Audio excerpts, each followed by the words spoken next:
한참 나라가 시끄럽더니 이젠 세계가 시끄럽습니다.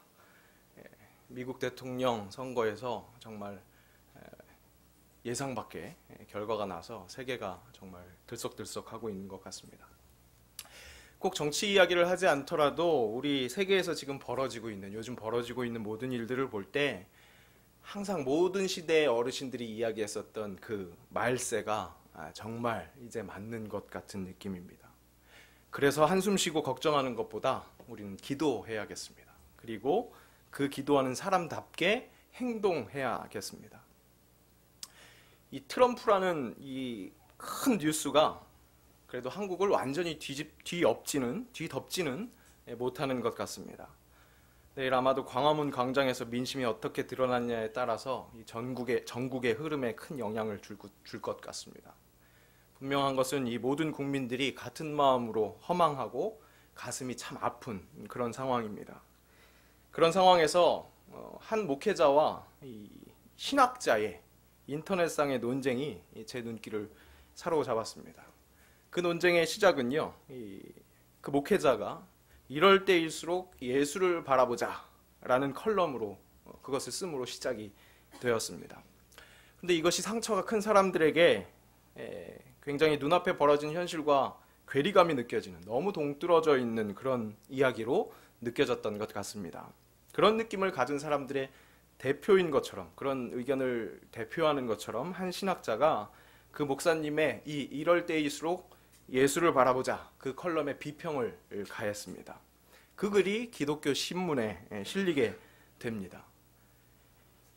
그 글에서 이 신학자는 이 평소에 가지고 있던 이 목사님이 열심을 다하고 계시는 그 영성 운동이 가질 수 있는 한계성을 짚었습니다. 그러면서 이런 나라의 혼란 시기에 그 목사님이 이럴 때일수록 예수를 바라보자 그렇게 말씀을 하시는 것, 그런 발언이 바로 그 영성 운동의 한계성의 단면이 드러나는 것이다. 그렇게 이야기하는 듯 했습니다. 이 신학자는 선교 전문가인 레슬리 누비긴의 말을 빌려서 그 목사님의 영성 운동이 가질 수 있는 한계성을 이렇게 이야기했습니다. 24시간 주님만을 바라보는 이 영성 신학과 영성 훈련에 의존하면 신앙이 개토화될 수 있고 사유화될 위험이 있다. 하나님 나라, 이 복음의 공적인 성격이 갖는 그 위력을 무력화하면서 신앙을 지극히 개인적 신앙으로 사유화시킬 수 있다는 것이다.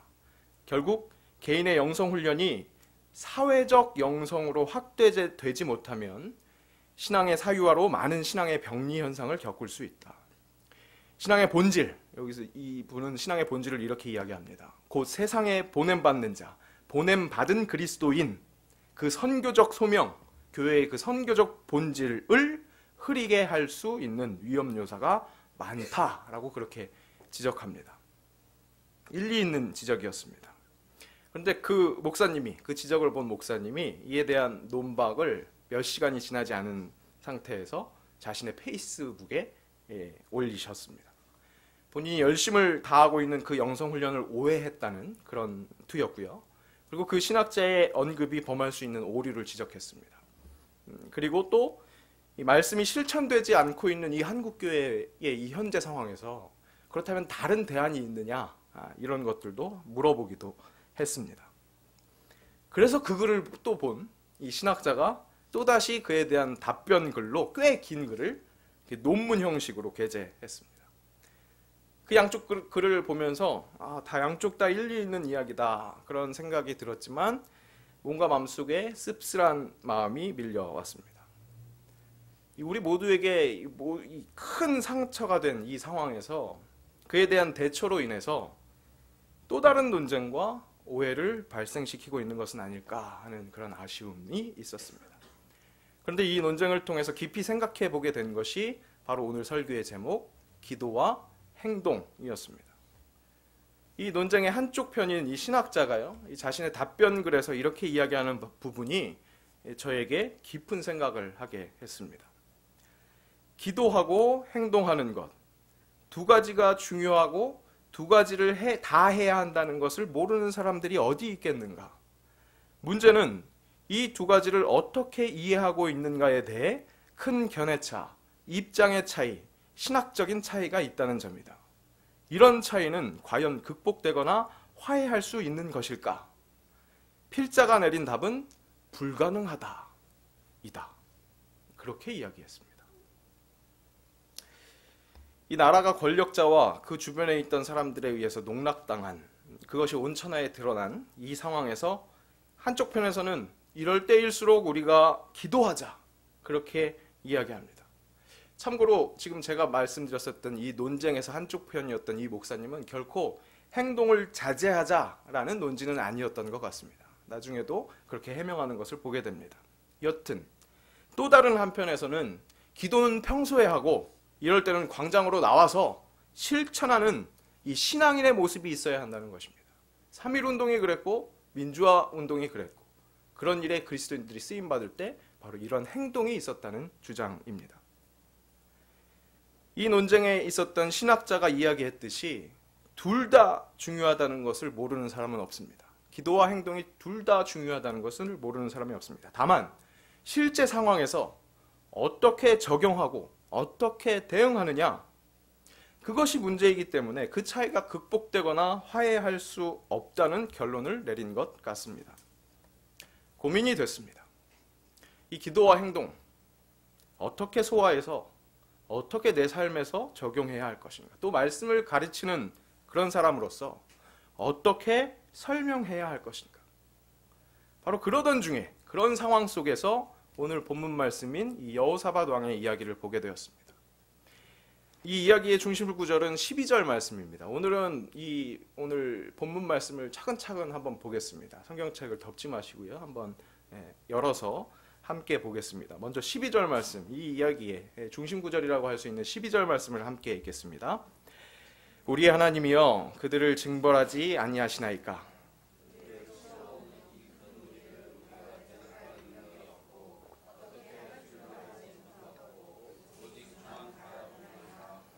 오직 주만 바라보나이다 라는 이 여호사밧의 고백을 보면서 역시 기도하는 것이 맞다, 먼저다 라고 생각하기 쉽습니다. 그런데 본문을 자세히 보니까 그것으로 끝나지 않았습니다.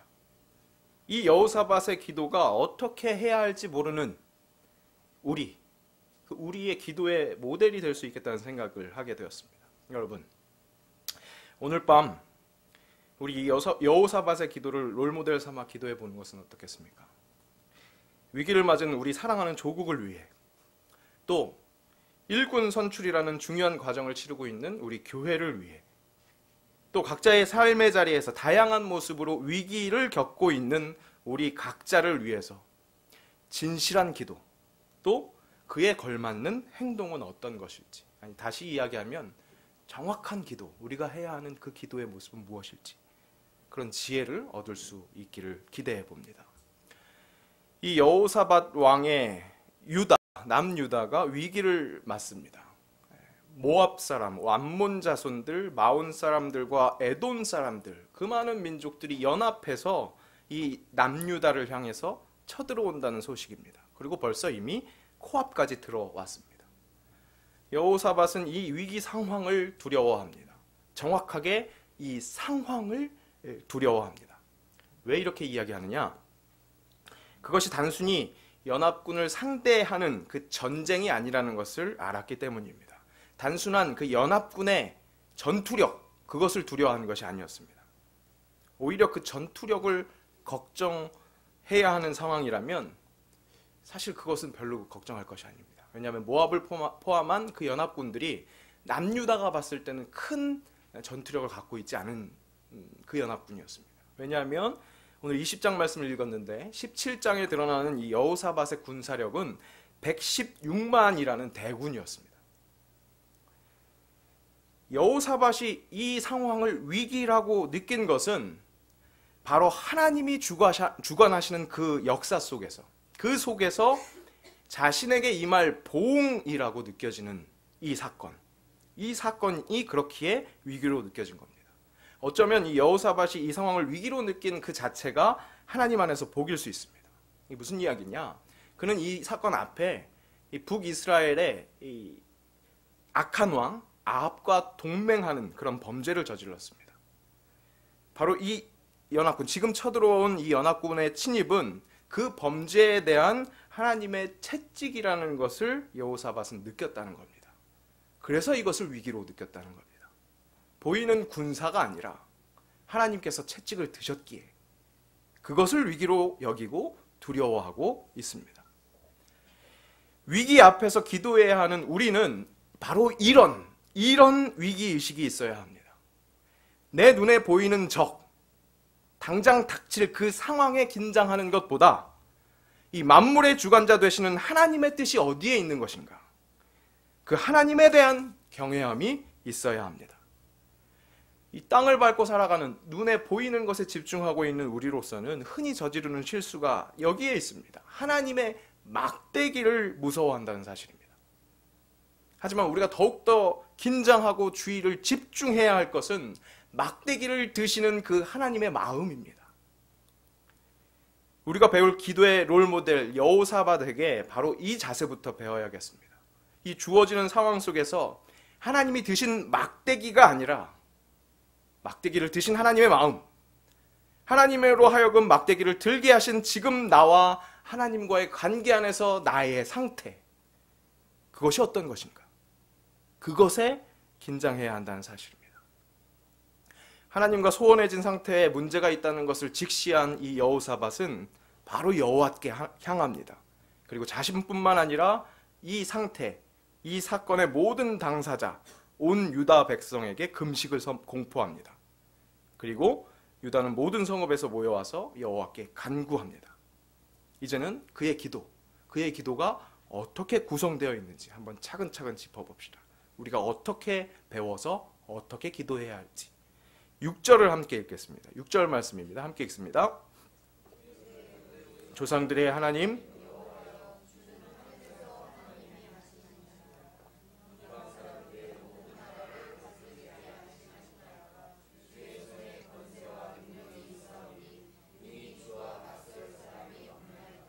기도를 어떻게 시작하고 있습니까? 주님의 권능, 주님의 위대하심, 주님이 이 세상의 주권자 되심을 인정합니다. 우리의 기도가 바로 이렇게 시작되어야겠습니다. 온 세상의 주관자, 주님의 만유의 주님 되심을 고백합니다. 내가 지금 그 전능자에게 고합니다. 그 전능자의 능력을 의지하며 기도합니다. 이런 고백이 있어야겠습니다. 그렇게 여호와 하나님을 인정하고 고백하고, 그리고 7절, 9절 말씀 함께 읽습니다. 우리 하나님이시여, 전에 이 땅 주민을 주의 백성 이스라엘 앞에서 쫓아내시고 그 땅을 주께서 사랑하시는 아브라함의 자손에게 영원히 주지 아니하셨나이까? 그들이 이 땅에 살면서 주의 이름을 위하여 한 성소를 주를 위해 건축하고 이르기를, 만일 재앙이나 난리나 견책이나 전염병이나 기근이 우리에게 임하면 주의 이름이 이 성전에 있으니 우리가 이 성전 앞과 주 앞에 서서 이 환난 가운데에서 주께 부르짖은즉 들으시고 구원하시리라 하였나이다. 그 전능자 하나님이 우리의 하나님이심을 기억합니다. 민족 가운데, 그리고 나의 삶 가운데 함께 하셨던 그 주님을, 함께 하셨었던 그 주님을, 확실하게 함께 하셨던 그 주님을 기억하면서 찬양합니다. 그리고 바로 그 하나님이 부르짖으라 그런즉 들으시고 구원하시리라 라고 그 약속하셨던 그 약속을 상기시킵니다. 자, 이것은 하나님께 상기시키시는 걸까요? 기도하면서? 이런 기도를 통해서 기도하는 우리가 기억하게 됩니다. 내가 약속의 백성이라는 것, 내가 너희와 함께 하리라 그렇게 약속하셨던 그 약속이 나에게 주신 약속이었다는 것을 다시금 기억하게 됩니다. 기도하면서 찬양하게 됩니다. 찬양할 수밖에 없습니다. 그리고 그 약속 위에서 간구하게 되는 겁니다. 우리의 간구가 바로 그 약속을 기억하며 또 실제로 계속 우리와 함께 하셨던 그 역사를, 그 하나님을 기억하며 좀 시작할 수 있었으면 좋겠습니다. 단도직입적으로 주시옵소서가 아니라 나에게 약속하시고 이행하셨던 그 하나님을 기억하면서, 여러분 다른 시편의 기자들도 그렇게 찬양합니다. 이렇게 이때까지 역사하셨던 하나님을 기억하며 찬양합니다. 하나님도 나도 이때까지 함께 하셨던 그 역사를 상기하게 됨으로써 진정한 대화의 시간, 진짜 대화의 시간이 시작되는 겁니다. 그리고 지금 이 닥친 이 상황을 있는 그대로 보고합니다. 10절에서 11절 말씀 함께 읽습니다. 옛적에 이스라엘이 애굽 땅에서 나올 때에 암몬 자손과 모압 자손과 세일산 사람들을 침노하기를 주께서 용납하지 아니하심으로 이에 돌이켜 그들을 떠나고 멸하지 아니하였거늘 이제 그들이 우리에게 갚는 것을 보옵소서. 그들이 와서 주께서 우리에게 주신 주의 기업에서 우리를 쫓아내고자 하나이다. 이들이 예전에 우리가 봐준 민족이었습니다. 그것도 하나님이 그렇게 봐주라고 그래서 멸하지 않았던 그들인데 그들이 이제 와서 그 은혜를 이렇게 갖고 있네요. 주님, 하나님이 주신 땅에서 우리를 쫓아내려고 하잖아요. 그렇게 있는 그대로 아뢰입니다. 우리의 기도는 어떻습니까? 때로는 이럴 때가 있죠. 하나님 다 아시잖아요. 굳이 그렇게 얘기하지 않더라도 내가 닥친 상황 하나님 다 아시니까 먼저 그냥 간구하는 겁니다. 그렇게 생략합니다. 상황에 대한 보고를 생략합니다. 하지만 기도는요, 대화입니다. 하나님께 아뢰는 것, 지금 당한 상황을, 이 사건을 하나님께 아뢰는 것은 단순히 보고하는 시간으로 그 기능이 끝나지 않습니다. 기도자의 상황에 대한 인식이 새로워질 수 있습니다. 내 입술로 고백되어지는 그 상황을 그렇게 보면서 아, 내가 이 상황을 지금 이렇게 파악하고 있구나, 그렇게 깨닫게 됩니다. 또 때로는 그렇게 고백함으로써 내가 지금 당하고 있는 이 상황의 새로운 시각, 그 상황을 볼 수 있는 새로운 시각을 허락받을 수도 있습니다.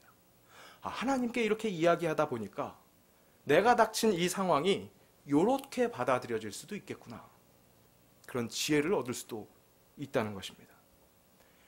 그렇게 하나님께 보고한 여호사밧은 아까 우리가 읽어보았던 그 중심 구절로 간구합니다. 무엇을? 하나님의 긍휼을, 우리를 불쌍히 여김을, 그것을 간구하는 것을 볼 수 있습니다.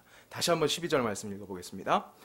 우리 하나님이여, 그들을 징벌하지 아니하시나이까. 우리를 치러 오는 이 큰 무리를 우리가 대적할 능력이 없고 어떻게 할 줄도 알지 못하고 오직 주만 바라보나이다 하고, 아까 이야기했듯이 이 여호사밧의 군사는 이 무리를 대적할 능력이 전혀 없는 것이 아니었습니다. 하지만 하나님의 역사 속에서 내가 긍휼하심이 필요한 존재라는 것을 인정하는 것입니다. 어려운 말로 자기 부인이라고 할까요?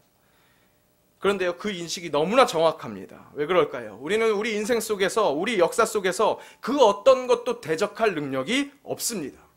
해결할 수 있는 능력이 없습니다. 해결할 수 있는 선한 판단이 없습니다. 하나님이 깨달음을 주셔야 합니다. 어떤 행동이 되었든지 하나님 의지하고 해야 합니다. 그러니 먼저 철저히 주만 바라봄이 필요합니다. 우리에겐 답이 없기 때문에, 선한 것이 우리의 판단과 의지로 가능한 것이 아니기에 그것을 인정해야 하고 철저히 주님 봄으로 긍휼함을 간구해야 합니다. 자, 그러면 아까 맨 처음에 시작했을 때 기도와 행동, 당연히 기도가 중요하다는 결론이 가능할 것 같습니다. 이 아하시엘을 통해서 허락하신 기도의 응답, 전쟁은 너에게 속한 것이 아니요 하나님께 속한 것이니라, 이 말 또한 당연히 기도만이 최고이고 그것으로 우리는 모두 아무것도 할 것이 없는 것으로 생각할 수 있습니다. 그런데 17절을 한번 자세히 봅시다. 17절 함께 읽겠습니다. 이 전쟁에는 너희가 싸울 것이 없나니 대열을 이루고 서서 너희와 함께한 여호와가 구원하는 것을 보라. 유다와 예루살렘아, 너희는 두려워하지 말며 놀라지 말고 내일 그들을 맞서 나가라. 여호와가 너희와 함께하리라 하셨느니라 하매. 원래 맨 처음에는 전쟁이 다가왔으니까 당연히 싸워야 한다고 생각했습니다. 그런데 기도하고 주만 바라봤더니 전쟁은 하나님께 속한 것이라는 응답을 얻습니다. 그런데 여러분, 이 전쟁에는요, 우리가 싸울 것이 없는 것입니다. 그저 전쟁터에서는 당연히 싸워야 하는 줄 알았던 우리가 싸울 것이 없는 거예요. 어떻게 할 줄 몰랐던, 대적할 능력이 없는 우리이기에 가만히 앉아만 있는 것이 아니라는 거예요. 전쟁터에 분명히 나가라고 합니다. 전쟁터에 나가야 합니다. 그 전쟁터에 나가서 대열을 이루고 서라고 말씀하십니다. 우리는 전쟁은 하나님께 속한 것이니 그렇게 이 말을 이렇게 오해하기가 쉽습니다. 하나님께 속한 것이니 나는 아무것도 할 게 없구나. 오해가 아니라 알면서도 의도적으로 회피하는, 그렇게 전쟁터에서 도망하려고 하는 마음이 있습니다. 기도 속에서 황홀경에 빠져서 거기서만 멈추려는 욕심을 부립니다. 하지만 여러분, 우리에게 전쟁터는 분명히 존재합니다. 그리고 거기에서 도피할 수도 없고 해서도 안 됩니다. 기도는 그 전쟁터로 나가기 위한, 행동하기 위한 색다른 무장입니다. 전능자를 인정하고 그 전능자가 나의 하나님이심을 고백하며 철저하게 현실을 바라보면서 친밀하게 그 현실을 하나님께 고하고 하나님의 놀라운 역사, 우리가 생각하지도 못한 방법으로 역사를 풀어나가시는 그것을 기대하면서 전쟁터로 나아가는 것입니다. 이것은 내가 내 힘으로만 용쓰는 것보다 더 어려운, 더 확실한 행동을 요구하는 일입니다. 전쟁터에서도 우리의 부족함, 나의 판단력, 나의 능력을 고백하면서 하나님의 개입하심을 의지하는 너무나 확실한 신앙적 행동을 요구하는 것입니다. 기도는 그렇게 확실한 행동을 통해서 마무리됩니다. 올바른 교회 용어를 쓰자는 의견들이 있습니다. 그런 가르침 중에 하나가 기도를 마칠 때 적절한 표현에 대해서 가르쳐 주는 것이 있습니다. 예수님의 이름으로 기도하죠. 예수님의 이름으로 기도했습니다 보다 기도합니다가 좀 더 적절한 표현이라는 것입니다. 왜 그럴까요? 기도는 입술로 고백하는 것으로 끝나는 것이 아니기 때문에. 그렇기에 기도했습니다 하면서 책장을 이렇게 덮듯이 끝내지 말라는 것입니다. 입술로 기도했던 그 내용들을 행동하면서 현재 진행형 기도가 될 수 있도록 이렇게 선포하는 겁니다. 예수님의 이름으로 기도합니다. 그렇게 선포하는 겁니다. 위기 앞에 우리의 행동, 기도와 행동에 대해서 가르쳐 주시는 하나님의 가르침은 훨씬 더 철저히 하나님만 바라는 기도를 요구하시고 또 그에 따른 훨씬 더 확신을 가지고 철저히 확실하게 행동하라는 행동성을 요구합니다. 전능자를 인정하는 기도, 우리의 부족함을 철저히 인정하는 그 기도를 축소하고 뛰쳐나가는 것은 잘못입니다. 요즘 시국에서도 행동을 강조하는 분들은 그런 부족함이 보이는 것 같습니다. 안타깝지만 그렇게 보이는 것 같습니다. 하지만 또 기도라는 도피처에 숨어서 전쟁터에 나가지 않으면 황홀경에 중독된 기독군밖에 되지 못합니다. 확실히 기도해야 하고 그에 걸맞는 확실한 행동이 있어야 합니다. 그런데 이것이 앞에서 이야기한 그 신학자가 이야기했듯이 애매해서 극복되거나 화해될 수 없는 그런 것일까요? 불가능하다면 성경이 이 여호사밧의 이야기를 기록하지 않았을 것입니다. 성경은 전능하신 하나님이 불가능할 것 같은 인간들을 통해 역사하시는 이야기입니다. 바로 그러한 역사입니다. 목사님, 그래서 뭐 어떻게 할까요? 나라를 위해서 지금 우리 뭐 해야 돼요? 교회를 위해서, 가정을 위해서, 나를 위해서 이 위기 상황에서 어떻게 해야 돼요? 오늘 밤 기도합시다. 여호사밧을 통해 배울 수 있었던 것처럼 전능자이신 그 여호와 하나님을 인정하십시오. 확실히 인정하십시오. 그분이 내 인생에, 우리의 조국에, 우리 교회에, 우리 가정에 함께 하셨던 것, 그 역사를, 약속하셨던 것, 그 역사를 기억하십시오. 그리고 고백하십시오. 그리고 닥친 상황을 있는 그대로 고백하십시오. 그 속에서 또 다른 깨달음을 허락하실 것입니다. 그리고 그 속에서 어떻게 할 줄 모르고 능력도 없는 나를 철저하게 인정하십시오. 긍휼히 여겨주시옵소서. 불쌍히 여겨주시옵소서. 그런 마음으로 간구하십시오. 오직 주만 바라봅니다. 울부짖으십시오. 그리고 담대함을 가지고 주신 은혜를 가지고 당장 내일부터, 아니 집에 가는 그 발걸음부터 당장 바로 곧 즉시 행동하십시오. 전쟁터로 가서 대열을 갖추십시오. 그리고 그 생생한 전쟁터에서 함께 하셔서 구원하시는 그 여호와를 목격하십시오. 그렇게 말씀을 통해서 가르쳐 주시는 그 기도, 기도와 행동의 균형을 갖춘, 아니 정확하게 표현하자면 행동하는 온전한 기도, 그렇게 확실한 기도, 하나님이 가르쳐 주시는 행동하는 온전한 기도를 드리는 그런 기도자들 되시기를 진심으로 주님의 이름으로 축원합니다. 기도하겠습니다.